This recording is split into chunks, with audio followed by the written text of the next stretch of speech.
तो संजय राउत अब ये कह रहे हैं गुलाम बनकर नहीं, स्वाभिमान के लिए फैसला लो। लेकिन एकनाथ शिंदे तो ये कह रहे हैं कि आपने अपनी विचारधारा को गिरवी रख दिया था सिर्फ और सिर्फ सत्ता के लिए। हमारे साथ सारे मेहमान बने हुए हैं। अजय आलोक जी, ये विचारधारा ही है जिसकी वजह से आज ये लोग अलग हो गए हैं? और अगर हाँ विचारधारा है तो फिर 2.5 साल तक हिंदुत्व कौन से कबर्ड में रखा हुआ था एकनाथ शिंदे जी के? अरे यार 2.5 साल की बात कर रही है रुबिका जी, यहाँ आपके चैनल पे बैठ के 70 साल की विचारधारा का। नहीं अजय जी आपका फोन जो है मेरे ख्याल से माइक के बिल्कुल नजदीक में है, तो नेटवर्क का इशू हो रहा है आपको। हाँ, डिस्टर्बेंस क्रिएट हो रहा है, तो हम कुछ भी नहीं सुन पाए। नहीं अभी ठीक है? मैं ठीक करवाती हूँ, फिर आपके पास आती हूँ। शुभ रास्ता। ये हिंदुत्व क्या कबर्ड में रखा हुआ था 2.5 साल तक? नहीं, हिंदुत्व कबर्ड में बिल्कुल भी नहीं रखा हुआ था। हिंदुत्व का मुद्दा लगातार उठाया जा रहा था। इनके अपने कार्यकर्ता इनको कह रहे थे कि आप जो पालघर साधुओं का केस हो या फिर इसके अलावा भी लगातार कुछ न कुछ केसेस होते रहे। हनुमान चालीसा को लेकर इतना ज़्यादा बवाल हुआ, राम मंदिर को लेकर के स्टेटमेंट जब देना चाहिए था तब शिवसेना की तरफ से नहीं आया। इनफैक्ट एनसीपी की तरफ से अजीत पवार के बेटे ने स्टेटमेंट दे दिया, लेकिन शिवसेना की तरफ से कोई स्टेटमेंट नहीं आया।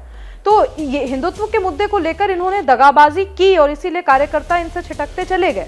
लेकिन एक मौका जब आया एकनाथ शिंदे के साथ लामबंद होने का और शिवसेना को, अभी के शिवसेना को ये बताने का कि आप बाला साहेब ठाकरे के विचारधारा के से इतर होकर आप काम कर रहे हैं, तो उन्होंने बताया इसमें विचारधारा की लड़ाई बहुत तीव्र हमेशा से ग्राउंड से पे रही है। रुबिका जी, हम जानते हैं कि महाराष्ट्र में जो हिंदुत्व का स्वरूप है उसको सबसे ज्यादा अगर किसी ने अपने कंधे पर उठाकर चलाया तो वो शिवसेना रही है। भारतीय जनता पार्टी तो साथ में रही है उसके, लेकिन शिवसेना ने जिस अग्रेशन के साथ हिंदुत्व के मुद्दे को उठाया है वो अपने आप में मुझे लगता है रीजनल पार्टीज के लिए एक मिसाल है कि हिंदुत्व की राजनीति कैसे करनी चाहिए। अगर प्योरली राजनीतिक के पॉइंट ऑफ व्यू से हम देखेंगे तो ये मुद्दा तो था ही। लेकिन आज अगर उद्धव जी को आकर के कहना पड़ रहा है, कल के लाइव सेशन में उद्धव जी को बार बार ये कहना पड़ गया कि हम हिंदुत्व के साथ थे, हैं और रहेंगे, ये बोलने की जरूरत क्यों आन पड़ी?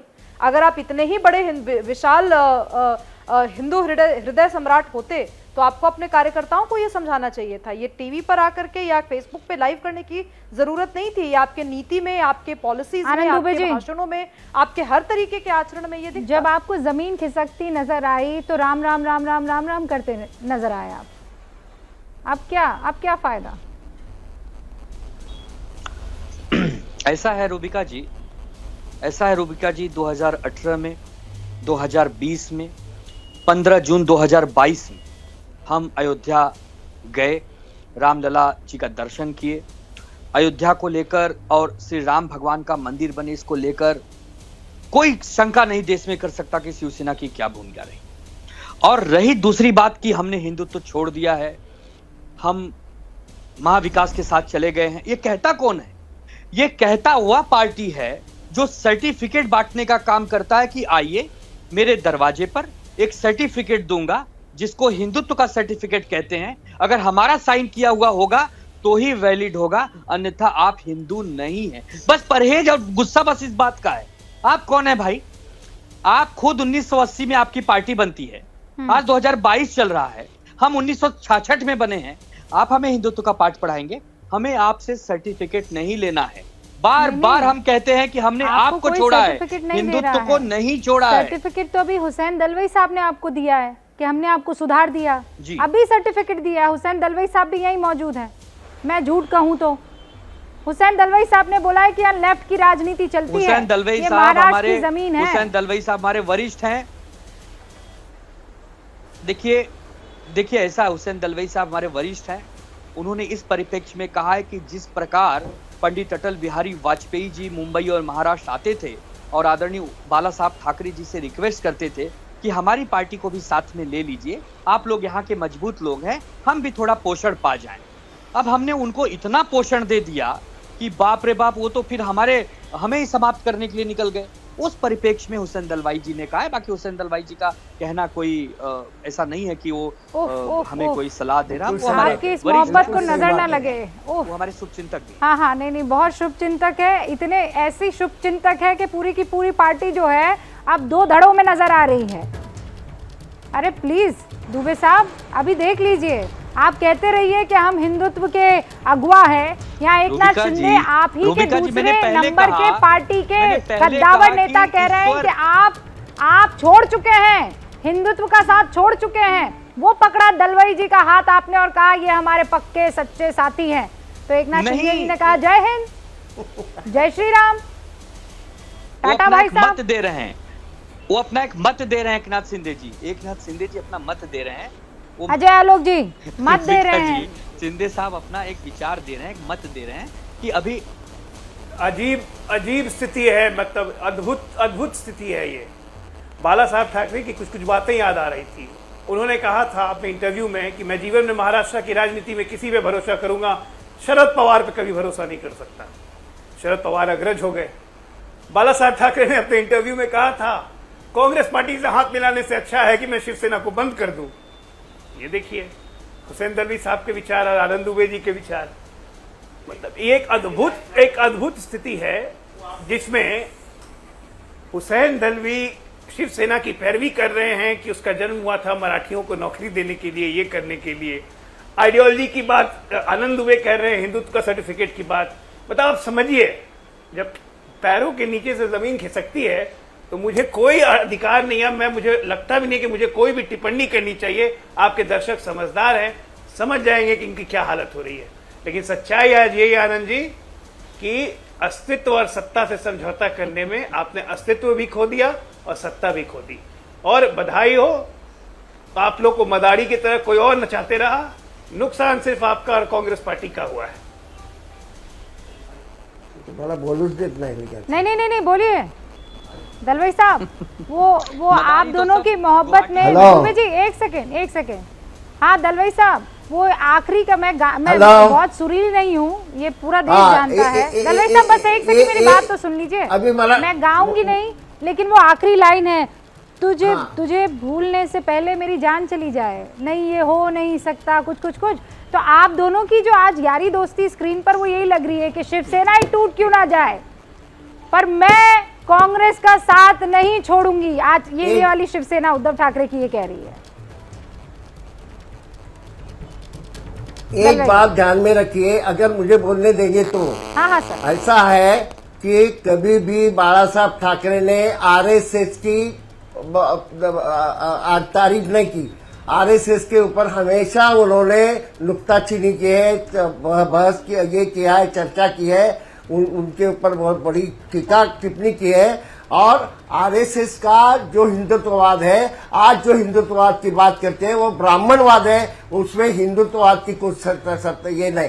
बाला साहब जो हिंदुत्ववादी बात करते थे वो बहुजन समाज का हिंदुत्व, सबको लेके जाने का हिंदुत्ववाद की बात करते थे। वो कभी भी मुसलमानों के खिलाफ नहीं बोलते थे, मुसलमान उनके साथ में रहते थे। देखिए, जो मुसलमान गलत बात करते थे उनके खिलाफ जरूर बोलते थे, लेकिन बाला साहब के सारे फ्रेंड भी मुसलमान रहते। दिलीप कुमार साहब तो हर शाम को उनके घर रहते थे। ये बात ध्यान में रखिए। उन्होंने बाला साहब ने गोलवलकर गुरु जी के ऊपर टीका की है। हाँ। उन्होंने आरएसएस के सारे नेताओं के ऊपर टीका की है। उनके पिताजी प्रबोधनकार ठाकरे ने तो बड़ी कड़ी टीका की थी ब्राह्मणवाद के ऊपर। ये सब ये ध्यान में रखिए। हाँ, ये आप ये सही कह रहे हैं। आप क्या कह रहे हैं कि मुसलमान उनके साथ रहते थे, जो पक्के सच्चे असली शिव सैनिक थे, है ना? हाँ, मैं समझ गई। मैं तो वो जो 38 शिव सैनिक इस वक्त वहाँ एकनाथ शिंदे मराठी मुसलमान ध्यान में रखिए। हाँ, मराठी मुसलमान। हाँ दलवाई साहब, मराठी मुसलमान ही भाई, वहाँ तो जीतेगा मराठी मुसलमान के साथ रहा है। ठीक है, सुनिए तो सही ना दलवाई साहब, ऐसे मत कीजिए ना। मैं ये कह रही हूँ कि वो जो 38 शिव सैनिक है उसमें एक मुसलमान है, वो एकनाथ शिंदे के साथ गए हैं। आपको नाम मालूम है? अजय आलोक जी, पता है? सत्तार भाई। हाँ, सत्तार भाई। कांग्रेस से शिवसेना से सब चला। सब अरे भाई आप ही के हिस्ट्री से मेल खाती हुई बात है हिंदुत्व कि जो असली शिव सैनिक है उसके साथ मराठी मुसलमान रहा है, और वो जो मुसलमान सत्तार भाई हैं वो इस वक्त एकनाथ शिंदे के साथ है। मैं तो आप ही की कई बात को दोहरा रही हूँ और कुछ भी नहीं कह रही हूँ, उसमें एक ताजा उदाहरण जोड़ दिया है। अब देखते हैं असली शिव सैनिक कौन है। बहुत बहुत शुक्रिया सर हमारे साथ बने रहने के लिए। अजय आलोक आपका, शुभ रास्ता आपका, सुजाता जी आपका, फहमीदा जी आपका भी, और दलवई साहब आगे भी मैं आपको इनवाइट करना चाहूंगी। आप पुरानी बातों को जानते हैं, इतिहास को दोहराते हैं, शुक्रिया आपका भी। और दुबे साहब ऑल द बेस्ट, आपको लौटेंगे।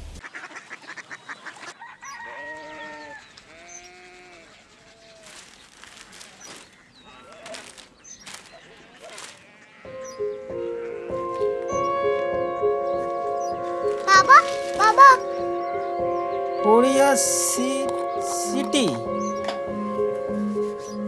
जानी ना।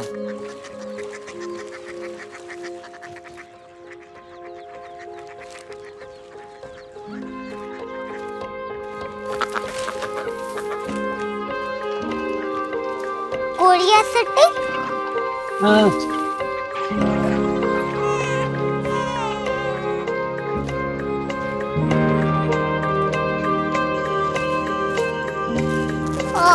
कोरिया सिटी कहाँ पे है? शहर अंग्रेजी लगे हैं।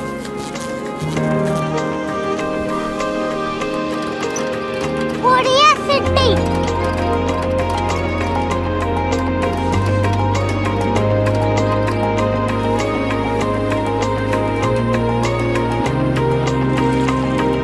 वो बहुत दूर है।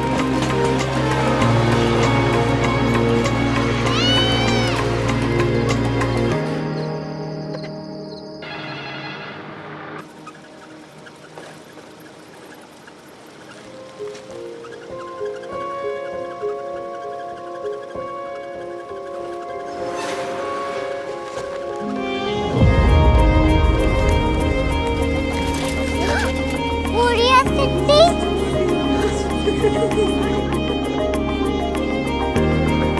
दुनिया को बोलना नहीं, कुछ लोग बड़े होते हैं। कोरिया सिटी कहाँ है? प्रोफेसर साहब को पता होगा। हो ये छोटा वाला ग्लोब लगता है, और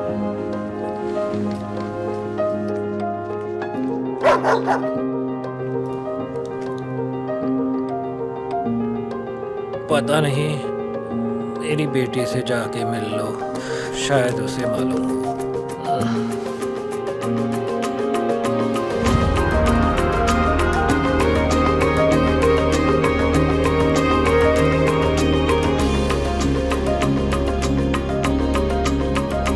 हाय,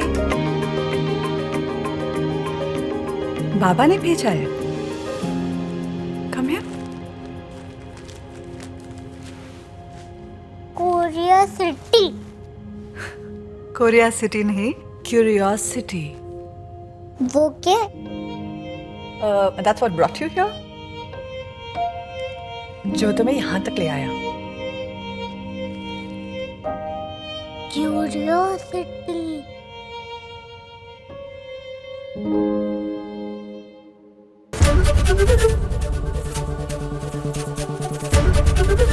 एबीपी न्यूज आपको रखे आगे।